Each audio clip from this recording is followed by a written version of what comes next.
Hola, son las 6:30, la hora fijada para nuestro en vivo del día de hoy.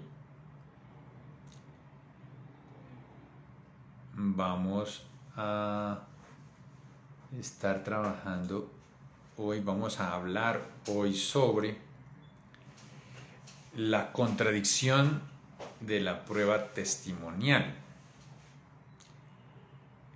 Así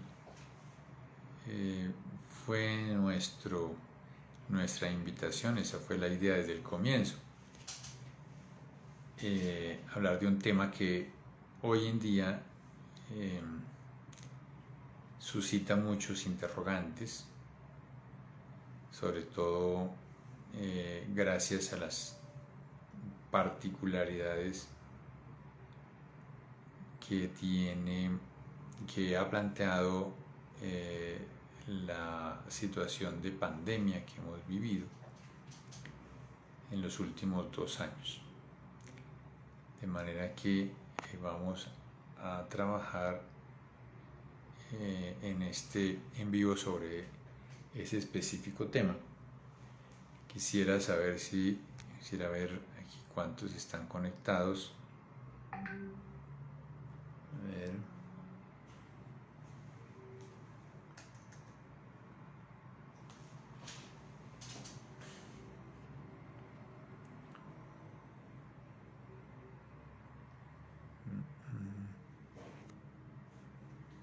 A ver, ya veo algunos. Sí, señor. Bien. Muy bueno, ya empiezo a ver algunas personas unidas al en vivo. Y bueno, nuestro propósito cuando invitamos a este conversatorio es interactuar con los amigos que han estado conectados, que han estado interactuando conmigo en redes sociales y tener como la oportunidad para conversar directamente de estos aspectos que son de interés para todos. Bien, voy a referirme en los 15 minutos siguientes, voy a hacer una explicación general sobre la contradicción de la prueba testimonial, como era anunciado, y a partir de ahí voy a atender las preguntas que quieran formular, de tal manera que tengamos alrededor de media hora para contestar esas preguntas. Lo primero que debo señalar es que la contradicción de la prueba testimonial, como la contradicción de cualquier prueba, consiste principalmente en someter al medio de prueba a un escrutinio minucioso con el propósito de esculcar su contenido pleno, establecer su integridad y a partir de allí poder asegurarse de la veracidad de ese contenido. Eso implica que quien quiera controvertir una prueba testimonial, como cualquier otra prueba, pues se encamina a encontrar elementos que puedan servir para determinar qué tan confiable es la prueba, qué tan confiable es lo que expresa esa prueba. Y por supuesto que también para eso busca todos los elementos que puedan refutar, que puedan poner en entredicho el contenido de esa prueba. Y cuando quien hace la contradicción es la persona o la parte que puede resultar perjudicada, si se quiere decir de alguna manera, o a quien le es adversa la prueba o el contenido de la prueba, pues obviamente va a buscar elementos que desvirtúen el contenido de esa prueba. Esa es la gracia de la contradicción, cuando quien la ejercita es la persona a la cual la prueba le es adversa. De manera que, frente al testimonio, quien ejerce la contradicción debe tener el cuidado, o eso es lo que se espera, que tenga el cuidado de conseguir todos los elementos que puedan servirle para destruir o para disminuir la confiabilidad o la contundencia del contenido del testimonio. Y para ello, tiene que enfocar su atención en varios aspectos. En primer lugar, en la confiabilidad de la declaración del testigo, y en segundo lugar, de la veracidad del contenido de la declaración. La confiabilidad de la declaración del testigo tiene mucho que ver con los aspectos individuales del testigo, su carnadura moral, su capacidad para percibir, su capacidad para memorizar, para narrar los hechos ante la autoridad judicial, su eventual interés en el pleito o en el asunto que se discute, para determinar el grado de imparcialidad que pueda ofrecer, de lo cual también depende esa confiabilidad. Pero también el contenido de la narración que haga ante la autoridad judicial es importante para determinar esa confiabilidad. Pero por otro lado, se debe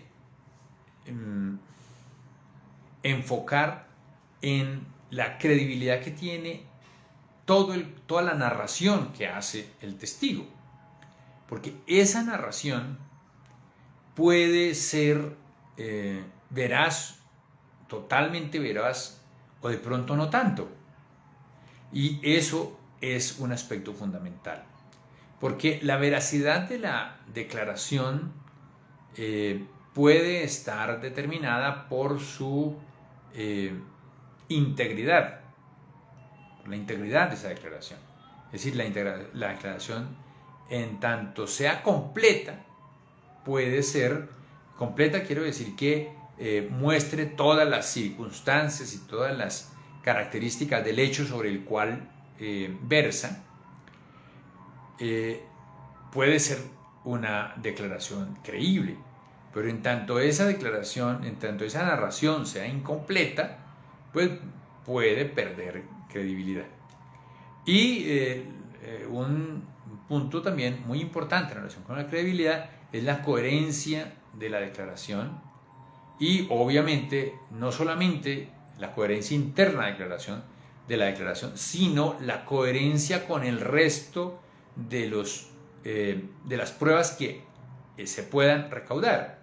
Es decir, cómo encajan los hechos narrados por el testigo en los hechos que aparecen con otras pruebas en el mismo pleito, aparecen establecidos. Y pues eso, por eso es tan importante esculcar en esos dos aspectos del testimonio, de la prueba testimonial.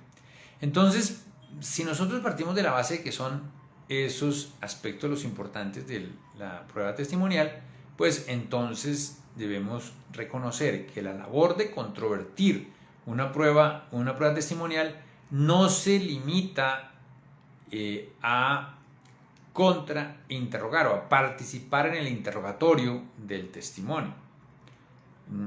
Es importantísimo el interrogatorio del testimonio, es como el aspecto más importante de la contradicción del testimonio, pero ahí no empieza. Realmente la contradicción, el trabajo de contradicción del testimonio empieza desde cuando se conoce el nombre del testigo, cuando se sabe quién es la identidad de la persona que va a rendir testimonio. Y cuando se conoce la identidad de la persona que va a rendir testimonio, es necesario empezar el trabajo de investigación que sirva para controvertirlo. Y ese trabajo de investigación tiene que arrancar de la identificación de las características de ese testigo. Hay que saber exactamente quién es ese testigo y determinar qué relación tuvo ese testigo con los hechos. Realmente, cuál es la cercanía que tiene el testigo con los hechos sobre los cuales puede declarar.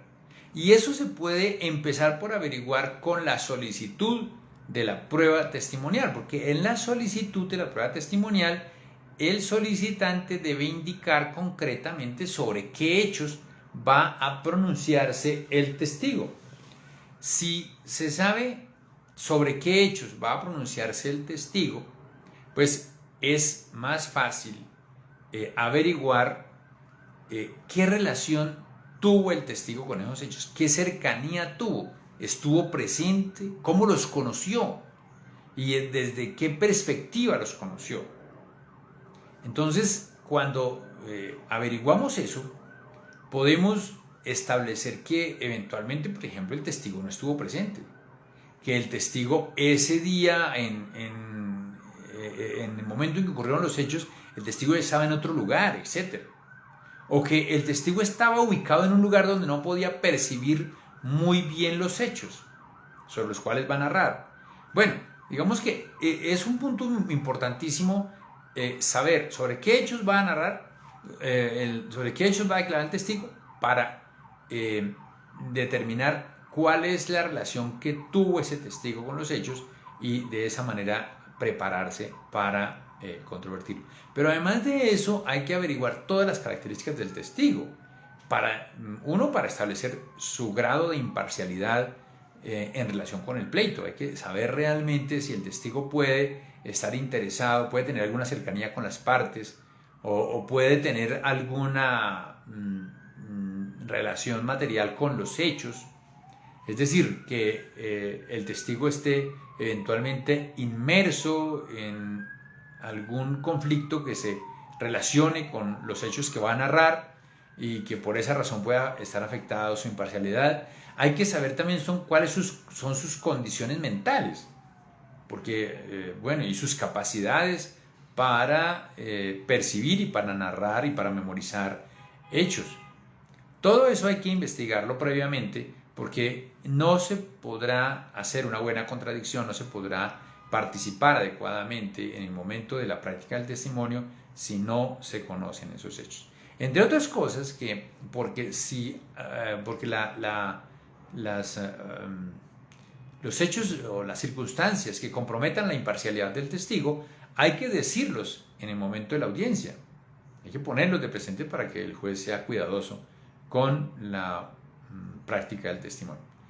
Bueno, pero después de averiguar adecuadamente las características y las relaciones del testigo con los hechos, es muy importante preparar la contradicción del testimonio, prepararse para el interrogatorio en el momento de la audiencia. Hay que hay que hacer un estudio acerca de cuáles pueden ser las respuestas o qué aporte puede dar ese testigo sobre esos hechos al proceso y hacer por lo menos un ensayo, un intento de elaborar algunas preguntas que pueden servir teniendo en cuenta las características de ese testigo y los hechos sobre los cuales se dice que se piensa que va a narrar ese testigo, que va a declarar. Bien, pero vamos al escenario principal, que es ya en la audiencia. Entonces, en la audiencia, quien va a controvertir la prueba testimonial realmente va con un buen grado de ignorancia acerca de lo que le consta al testigo, porque eso seguramente lo sabrá la parte contraria que pidió el testimonio, pero quien va a controvertirlo difícilmente sabe sobre qué, es decir, con precisión qué es lo que va a declarar el testigo. O sea, no conoce las respuestas del testigo porque no ha conversado con él. Porque obviamente si el que va a controvertir el testimonio ha podido conversar con el testigo antes de la audiencia, que eso es perfectamente posible, no está descartado. Y además sería muy bueno que uno pudiera conversar con el testigo antes de que vaya a la audiencia, así sea para controvertirlo, pero pues nada se pierde con hacerlo. Pero en muchas ocasiones no se puede hacer eso porque el testigo no tiene disposición de conversar con la parte que va a controvertirlo. Y si eso es así, pues seguramente vamos a llegar a la audiencia con un buen grado de ignorancia. De manera que el propósito de quien controvierte el testimonio, pues tiene que ser atender muy delicadamente lo que dice el testigo. Y para eso es la investigación previa a la cual he hecho referencia. Se hace la investigación previa para saber cuáles son las características del testigo y qué relación tiene con los hechos, precisamente para poder atender adecuadamente lo que el testigo dice en la audiencia y saber cómo refutarlo. Además, es perfectamente posible que si obtenemos datos importantes en la preparación de esa audiencia, obtenemos datos importantes sobre el testigo, eventualmente podemos tener documentos u otros elementos que nos sirvan para evaluar lo que el testigo dice en la audiencia. Entonces, lo primero que hay que tener en cuenta es que quien controvierte la prueba testimonial no va a interrogar de entrada. O sea, las personas que van a interrogar de entrada son el juez y después del juez la parte que pidió la prueba testimonial. Entonces vamos a escuchar una narración detallada del testigo que va a responder a las preguntas del juez y después una narración no tan neutral que hará el testigo, o por lo menos una narración que hará el testigo a unas preguntas no tan neutrales que serán las que hace la parte contraria. Hay que estar muy atentos a la expresión de ese testigo y es bueno mostrarle al testigo que estamos atendiéndolo, que estamos muy pendientes de lo que él dice, y eso implica mirarlo permanentemente, mirar al testigo a sus ojos permanentemente, para que el testigo tenga claridad que no puede decir cosas que nosotros que pasen desapercibidos para nosotros, para quien va a intervenir, quien va a contrainterrogar. Es importante eso, que sepa que le estamos poniendo cuidado a todo lo que dice. Y efectivamente hay que hacerlo y tomar apuntes de las cosas principales que tienen que ver con, que se desprenden de su declaración. Y si lo que dice el testigo tiene alguna o suscita alguna preocupación de acuerdo con lo que averiguamos antes de ir a la audiencia, pues hay que prepararse para interrogarlo sobre eso. Hay que tener en cuenta que lo único que sirve para la valoración del testimonio, es el contenido de la declaración. No sirve otra cosa. Es decir, los jueces no pueden valorar realmente sino lo que expresamente hace el testigo, dice el testigo, y a veces lo que dice no solamente en el lenguaje verbal, sino también en el lenguaje no verbal. Hay señales que hace el testigo que tienen un significado en la cotidianidad, bueno, en las relaciones humanas. Entonces hay que tener en cuenta todo eso. Pero lo único que puede valorar el juez es la expresión del testigo, no otra cosa. Entonces tenemos que ser conscientes de eso y que lo que vamos a preguntar realmente apunte a arrancarle al testigo lo que es necesario para esclarecer los hechos. Cuando el testigo quiere ayudarle a una de las partes, o mejor dicho, cuando la parte que pide el testimonio hace su interrogatorio de acuerdo con su interés, normalmente tiende a omitir preguntas sobre los aspectos que le desfavorecen. Entonces, el trabajo que tenemos que hacer para controvertir el testimonio es precisamente hacerle preparar las preguntas sobre aquellos aspectos que el testigo no quiere mencionar porque le desfavorecen. Bueno, el testigo no quiere mencionar o el interrogador de la parte contraria no quiere preguntar precisamente porque le desfavorece. Entonces, nosotros tenemos que preocuparnos por interrogarlo sobre esos aspectos que el testigo no ha declarado porque no le han preguntado sobre eso. Y muchas veces son precisamente las circunstancias que no le convienen al primer interrogador. Y pues nuestra labor como contradictores es precisamente hacerle decir al testigo hacer hablar al testigo sobre esos aspectos que no ha podido declarar porque no lo han interrogado. Bien, hay que tener en cuenta que tendremos solamente una oportunidad importante para interrogar ampliamente. Ampliamente significa que le podemos preguntar al testigo sobre los hechos que ya declaró y sobre todas las circunstancias que rodean esos hechos y que fueron objeto de su declaración inicial. No vale mucho la pena y no tiene mucho sentido preguntarle sobre otros hechos respecto de los cuales no tenemos la menor idea de cuáles pueden ser las respuestas. Y entonces de pronto, si nosotros nos arriesgamos a preguntar sobre otros hechos respecto de los cuales no podemos prever las respuestas, corremos el riesgo de que las respuestas sean más perjudiciales para quien interroga controvirtiendo la prueba. Entonces, la idea es principalmente hacer que la declaración del testigo en aquellos aspectos en los cuales ha sido omisivo o especialmente no se le ha interrogado por el interesado, por el quien pidió la prueba, pues hable también el testigo sobre esos aspectos, sobre todo para que complete su narración sobre esos determinados hechos, especialmente cuando precisamente está omitiendo circunstancias que nosotros sabemos, el interrogador sabe que son importantes y que el testigo las tuvo que conocer por la narración que ha hecho y que debe pronunciarse sobre ellas. Cuando empezamos a interrogar al testigo, no tenemos para qué mostrarnos enemigos del testigo.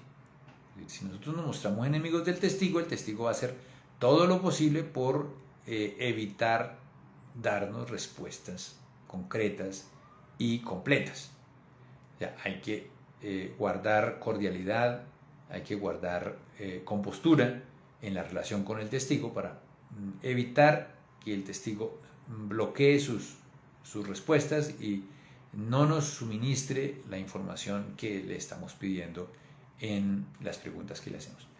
Si tenemos dudas acerca, o mejor, si estamos más bien convencidos de que el testigo ha dicho cosas inexactas o ha faltado a la verdad, de pronto incluso por equivocación, simplemente porque el testigo está equivocado, no porque quiera mentir, sino porque está equivocado, pues esos elementos dejémoslos para las últimas preguntas que le vamos a hacer en esa fase que nos corresponde. Es decir, de entrada no es bueno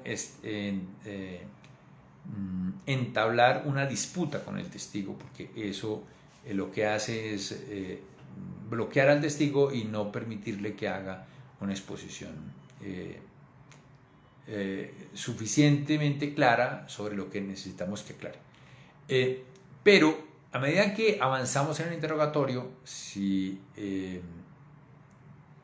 ya vemos que tenemos la suficiente claridad, pero hay elementos donde el testigo incurrió en inexactitudes o dijo cosas que son falsas, entonces ahí sí entramos a cuestionarle, a interrogarlo con precisión sobre esos aspectos para obligarlo a que diga en forma pormenorizada los detalles de esos hechos en los que nosotros creemos que ha mentido o que ha sido inexacto o que está hablando falsamente. Y entonces, al hacerle entrar en detalles, si el testigo ha faltado a la verdad o el testigo tiene una percepción equivocada, seguramente va a entrar en una serie de incongruencias o de inexactitudes mayores que pone en evidencia su equivocación o que pone en evidencia la inexactitud de su narración. Eso, digamos, es lo que debemos procurar para poner en dificultades al testigo. Ahora, principalmente porque quien ha inventado datos para darlos en una narración, que es muy frecuente, no solo de mala fe, sino que a veces lo hacen simplemente porque se ven forzados a llenar vacíos de conocimiento y entonces creen que con eso le aportan más elementos a la declaración. Entonces hay que poner al descubierto eso, pero eso se hace simplemente exigiendo o preguntándole al testigo sobre los detalles de esos hechos que sabemos que son falsos o que son completamente inexactos. Bien, si tenemos elementos para desvirtuar, como documentos que sirvan para desvirtuar lo que el testigo ha dicho, pues esos al final de esta parte de interrogatorio los podemos poner de presente y para exigirle al testigo que se pronuncie sobre eso. Ahora, les repito, lo que importa es lo que el testigo diga. Después, si quedan en evidencia las contradicciones, eso es lo que vamos a utilizar después para hacerle ver al juez, de tal manera que en la hora de la valoración de la prueba, pues sencillamente le reste credibilidad al testimonio que se ha rendido a petición de la parte contraria. En la segunda, recuerden que después de esa etapa viene un nuevo interrogatorio de la parte que pidió la prueba.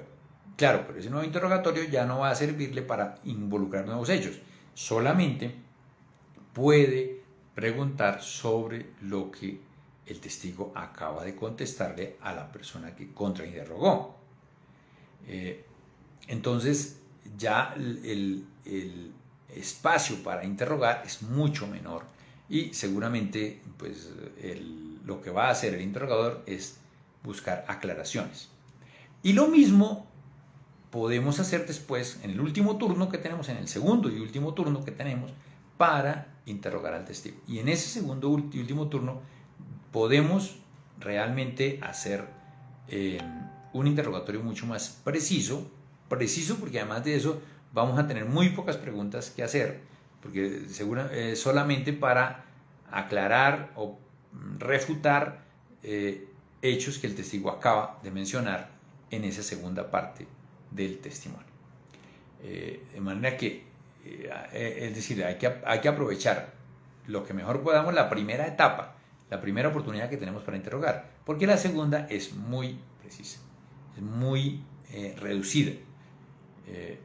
Pero hay que tener en cuenta que aún en esa segunda, pues tenemos que ser cuidadosos con lo que vamos a preguntar. No vale la pena hacer preguntas aventuradas sobre hechos cuya respuesta no tenemos ni idea qué va a ser, porque el peligro es que la respuesta nos sea más perjudicial aún. Bien, esos son apuntes generales sobre esto, y lo que quería además, o mejor adicionar, es que en vigencia de la norma del decreto 806 de 2020 y pues lo que vendrá después del 806, pues ha limitado mucho o ha puesto en peligro la contradicción de la prueba testimonial, precisamente porque no hay un control muy claro sobre el testigo. El testigo no está realmente acompañado del juez, no está en presencia del juez, ni de las partes, ni de los litigantes, y eso pues a veces dificulta la contradicción, o mejor, facilita la manipulación del testigo, del testimonio por parte del litigante que está interesado, pero también a veces por parte del mismo testigo. El testigo puede utilizar a veces estrategias, y efectivamente las utiliza, para evitar la contradicción, porque como la contradicción se apoya, tiene como herramienta la espontaneidad del testigo, pues esa espontaneidad se pierde un poco o corre peligro en las pruebas practicadas a través de medios virtuales, porque el testigo que actúa de mala fe puede eventualmente excusarse en que el sistema no le funcionó, en que la comunicación se perdió, simplemente cuando se vea en aprietos para contestar. Y entonces, cuando se vuelve a conectar, pues ya ha tenido tiempo para preparar respuestas y para llenarse de herramientas para evitar quedar en evidencia. Ojalá eso se remedie un poco y las personas que en un momento dado tengan, los litigantes que tengan desconfianza de la fidelidad de un testigo, pues puedan pedir que la declaración se haga en una audiencia presencial. Ojalá eso sea posible en una nueva regulación. No sabemos cómo irá a quedar la legislación después de la vigencia del decreto 806 de 2020. Bien, esa era la explicación que quería dar como introducción a este en vivo, y ahora pues espero conocer las inquietudes de ustedes. A ver, no veo las preguntas.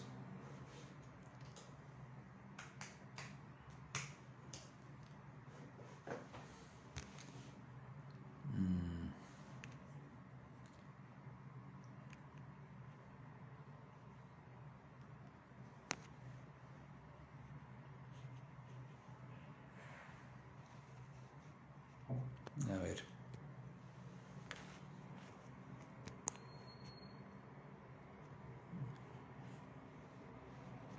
No, de 5 no.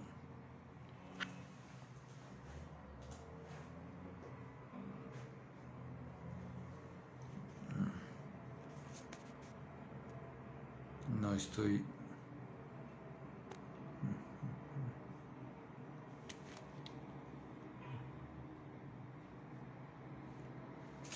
Perdónenme, pero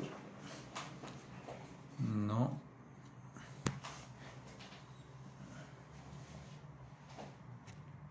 veo las preguntas aquí. Bueno. Entonces, una pregunta que encuentro aquí es: cuando usted indica que se puede o podría desvirtuarse el testigo con documentos, ¿se refiere que al momento de tachar al testigo se puede poner de presente al juez algún documento que soporte? Sí. Precisamente para eso les decía que debe prepararse la contradicción del testigo, se debe preparar. Entonces, Andrea Rodríguez creo que es la que está preguntando. Bien, la contradicción del testigo se debe preparar con suficiente anticipación. y eso implica hacer una averiguación. En esa averiguación, obviamente, podemos acudir a todas las personas cercanas para que nos ayuden a la investigación y podemos encontrar que eventualmente hay documentos o hay datos, no necesariamente documentos, hay datos que sirven para desvirtuar lo que dice el testigo, pero también para destruir su confiabilidad, sobre los cuales le podemos preguntar al testigo. Por ejemplo, si sabemos que una persona, tenemos la identidad, una persona estaba reunida con ese testigo preciso en el momento en que ocurrieron los hechos que el testigo quiere narrar, pues le podemos preguntar por esa persona. Pero también si hemos obtenido algún documento que desvirtúe lo que el testigo dice, pues le podemos poner de presente para que el testigo pues aclare, para que el testigo precise y eventualmente para que se retracte de lo que ha dicho. O sea, sí es posible hacerlo. Jordan, buen día, dice, en el contexto del decreto 806, supongo, ¿qué consejo nos da para garantizar más transparencia en la contradicción? Pues miren, la verdad es que esas audiencias virtuales para práctica de pruebas pues han sido bastante útiles para ciertas pruebas, por ejemplo para controvertir la prueba pericial, pero no tiene la misma utilidad para la prueba testimonial. Y entonces uno siente que a veces el testigo puede estar utilizando herramientas que engañan o que apuntan a engañar al juez. Y que, bueno, de alguna manera también le quitan la espontaneidad a su declaración. Entonces, pues lo que esperamos es que la ley autorice a los litigantes para que en virtud de la necesidad de controvertir al testigo, a la prueba testimonial, puedan pedir que la audiencia sea presencial cuando no tengan suficiente confianza en la seriedad del testigo. Entonces, hay muchos testigos en los cuales se puede confiar. Si se conocen, uno conoce perfectamente al testigo, incluso ha podido conversar con él antes de la audiencia, pues no tiene muchas razones para desconfiar y la prueba se puede practicar en audiencia virtual. Pero si eso no es así, pues realmente es mejor que se practique la audiencia en forma presencial para poder hacer la contradicción y aprovechar toda la espontaneidad del testigo. Bien, veo aquí a Salvador Yáñez. Bueno, dice que es la explicación del testigo individual. ¿Qué técnicas o criterios puede usarse para refutar a testigos conjuntamente? No entiendo muy bien por qué se refiere a refutar testigos conjuntamente. Pues realmente a cada testigo se le tiene que controvertir individualmente, porque las pruebas testimoniales son individuales, se tienen que practicar separadas unas de otras. De hecho, las reglas del Código General del Proceso indican que cada testigo debe declarar en forma completamente separada. No puede un testigo escuchar al otro, de manera que pues la contradicción se da con respecto a cada testigo. Ahora, si lo que se encuentra es que hay varios testigos que están encaminados en el mismo sentido, que como que tienen el mismo discurso, pues obviamente hay que destruir hay que controvertir a cada testigo con la misma fuerza. Y seguramente lo que destruye la declaración de un testigo o la dinámica que destruye la declaración de un testigo sirve exactamente para destruir para controvertir a los demás testigos. A ver, Esteban me dice, a la hora de citar al testigo en la demanda y no indicar para qué se quiere ese testimonio, se puede solicitar al juez que no decrete esa prueba. Pues ese es un cuidado que debe tener el juez. El juez debe realmente exigir que se diga sobre qué hechos va a declarar el testigo. Debe decirlo. Si no lo dice, como lo dice la ley, pues el juez debería exigirle o negarle la prueba o exigirle al litigante que está pidiendo el testimonio que exprese claramente sobre qué hechos va a declarar el testigo. Esa es una... Si el juez no lo hace de oficio, pues hay la contraparte, que es la que va a controvertirlo, pues debe decirle al juez que le haga ese requerimiento a quien solicitó la prueba. Entonces, si el que está solicitando el testimonio es el demandante y el demandado observa que no está precisando los hechos, pues en la contestación de la demanda, cuando se pronuncie sobre las pruebas, pues le diga al juez que requiera a la parte contraria, que a la hora de decretar la prueba requiera a la parte contraria para que diga sobre qué hechos va a declarar. Bueno, también puede pedirle que se abstenga de decretar la prueba, y es una posibilidad, que el juez se abstenga de decretar la prueba porque no fue pedida correctamente. A ver, Juan Palomino dice, en un proceso de resolución de promesa de compra-venta, el demandado puede alegar vía testimonio su inasistencia a firmar la escritura mediante la prueba testimonial.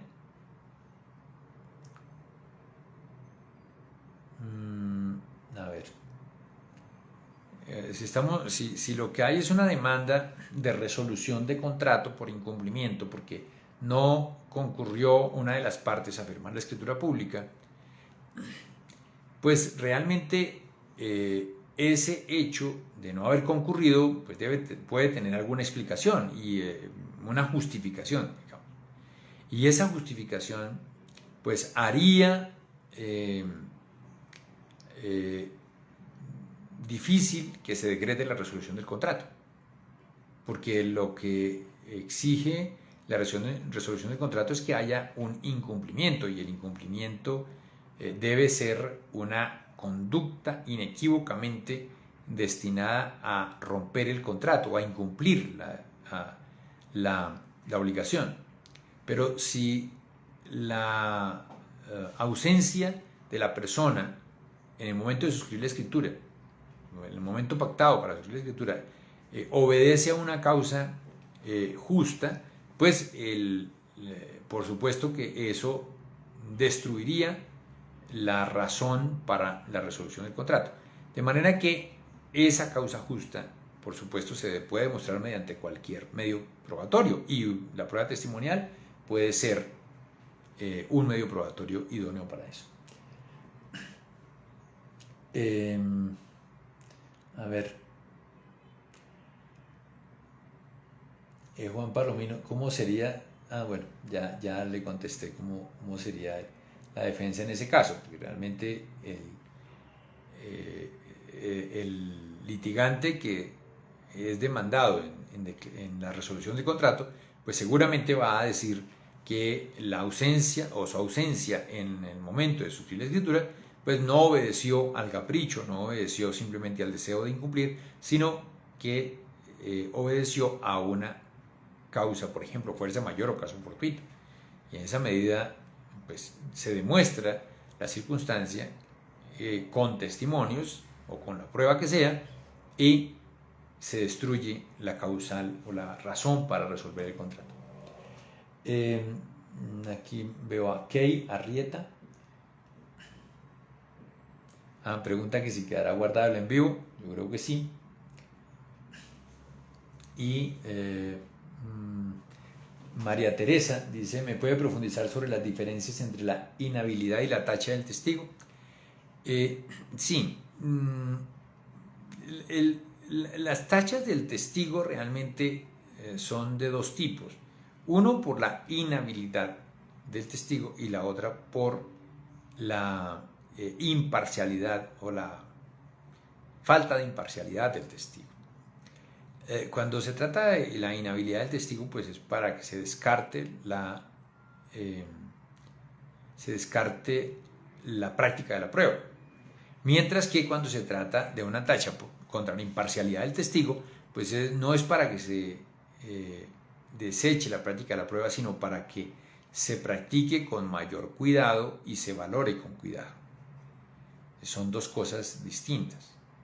Cuando hablamos de inhabilidad, pues no se debe practicar la prueba, no se debe perder el tiempo en la práctica de un testimonio de una persona inhábil.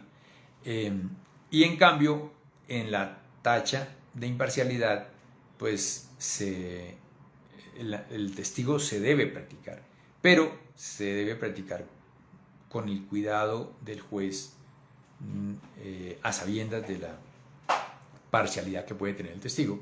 Y ese cuidado debe tener no solamente en el interrogatorio, claro, el interrogatorio es lo más importante, pero no solo ahí, sino también al momento de valorarlo.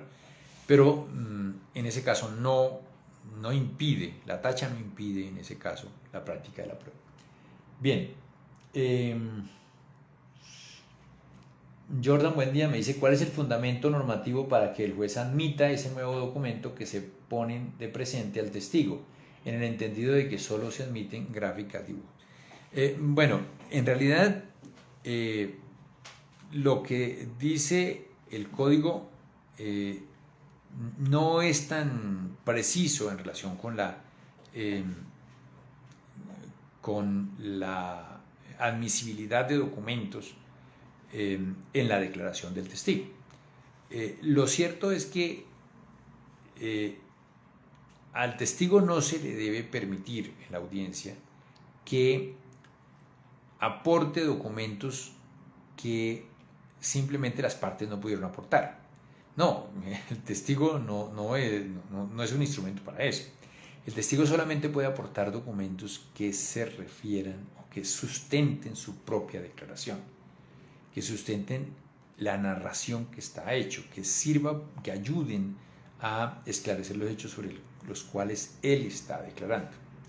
Y esos documentos, pues sencillamente tienen que valorarse y someterse a contradicción y valorarse de acuerdo con las reglas de la sana crítica. Ahora, ¿cuál es el punto de los documentos que uno consigue para controvertir al testimonio? Pues simplemente la gracia de esos documentos es hacer ver al testigo que hay elementos que lo pueden poner en dificultad, que lo pueden hacer incurrir incluso en responsabilidad penal por lo que él está narrando, de tal manera que induzcan al testigo a decir con más precisión, a hacer una narración más exacta de los hechos sobre los cuales dice. No se trata de que el juez tenga que valorar esos documentos como pruebas adicionales en el momento de dictar la sentencia. No, en realidad se trata simplemente de hacerle ver al testigo que hay elementos de prueba que muy serios o muy confiables que destruyen, que refutan lo que él está diciendo y que lo pueden poner en dificultades desde el punto de vista penal. Bueno, pero además de eso, se trata de que el testigo pues haga una explicación más coherente con los elementos de prueba que puede haber en el proceso. Que el juez tome la determinación, y eso puede ser, que tome la determinación de incorporar esos documentos gracias a la relación que tienen con el testimonio, pues es una posibilidad. Claro, igual que sucede con todas las pruebas que el juez puede incorporar de oficio. Puede que las incorpore, puede que no. Pero si el documento que se está aportando en ese momento, que le está mostrando al testigo, es algo que destruye lo que el testigo está diciendo, o es algo que cambia el sentido de lo que el testigo está diciendo, es muy posible que el juez decida incorporarlo, y eso se le puede decir al juez que de oficio lo incorpore en ese momento, dado que tienes una relación estrecha con lo que el testigo está diciendo. pero pues no hay una norma que obligue al juez a incorporar. Pero los jueces saben que pueden incorporar de oficio pruebas cuando las encuentran importantes, cuando encuentren que son útiles. Y esa es una razón, o mejor, esa es una hipótesis en la cual la incorporación oficiosa de los documentos tiene lugar. De manera que pues tiene dos objetivos. Eso de llevar los documentos a la audiencia para mostrárselos al testigo tiene dos objetivos. El primero es inducir al testigo a pronunciarse sobre lo que dicen esos documentos y a pronunciarse sobre, o hacer claridad sobre lo que él está diciendo en relación con lo que dice el documento. Y lo segundo es provocar al juez a que incorpore el documento de manera oficiosa para completar la prueba sobre esos determinados hechos. Bien,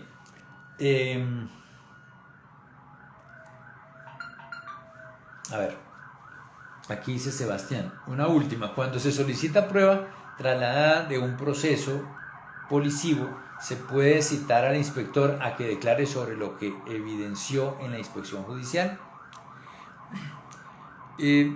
Realmente nada impide que se convoque como testigo a un funcionario público.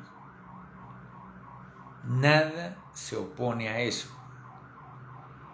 Y los hechos que percibe un funcionario público pueden dar lugar o pueden llevarse a otro proceso, un proceso donde él no actúa como autoridad. De dos maneras.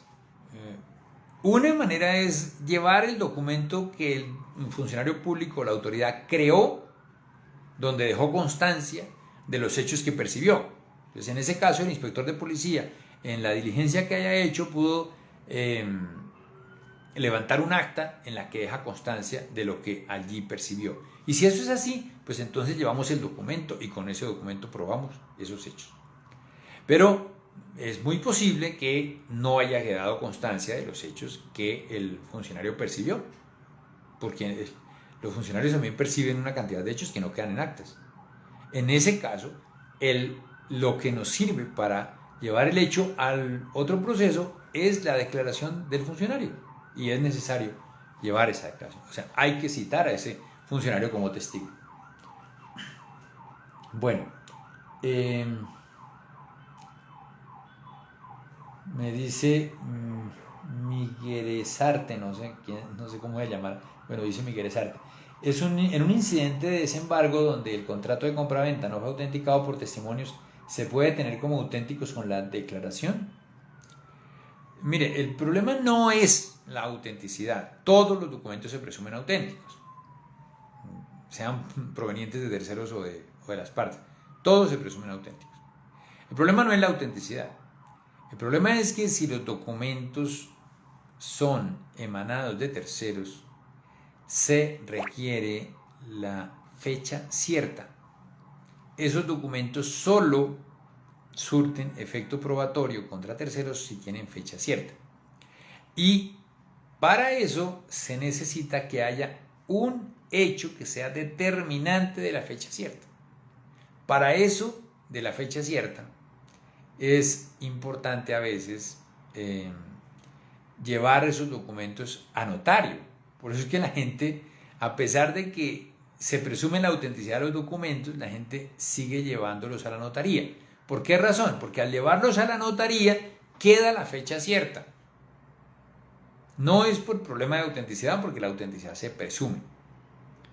Es para asegurar la fecha cierta del documento. Por eso es tan importante llevar no solamente a una notaría, es que se pueden, hay muchísimas circunstancias que obligan a pensar que el documento tuvo que existir antes de determinada fecha. Y entonces esa es la fecha cierta. Los documentos surten efectos, los documentos emanados de terceros surten efectos si tienen fecha cierta o surten efectos a partir de la fecha cierta. Lo importante es establecer esa fecha cierta. Bien, bueno, a ver la hora. Se nos agotó el tiempo.